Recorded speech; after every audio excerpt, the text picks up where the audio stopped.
Tactic used by the Kansas Highway Patrol during traffic stops known as the Kansas two-step, but it is no longer considered constitutional. 12 News reporter Brock Wilson talks to a Wichita legal expert about what this means for law enforcement and for drivers.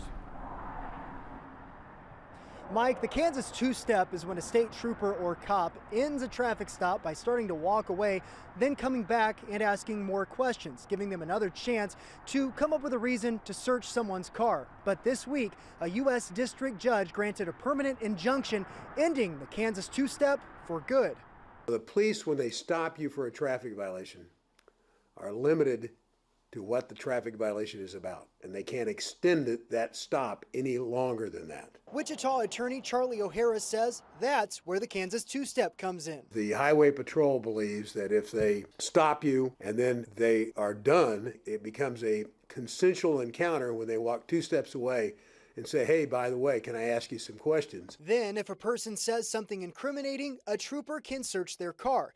But this week, U.S. District Judge Catherine Vredel granted a permanent injunction, saying the two-step violates drivers' constitutional rights. The ACLU has been instrumental in the case and gave us this statement.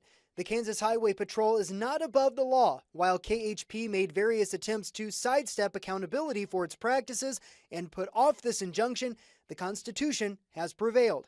O'Hara says now, as long as you're not doing anything suspicious, troopers must limit their interactions with you to matter related to the traffic stop. If it's just a regular traffic stop, they're supposed to be confined to that, and I'm hopeful, I think everybody will follow the order of the court.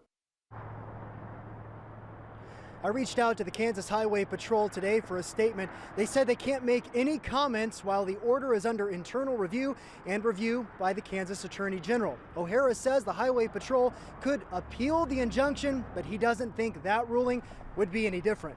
Mike? Brock, thank you.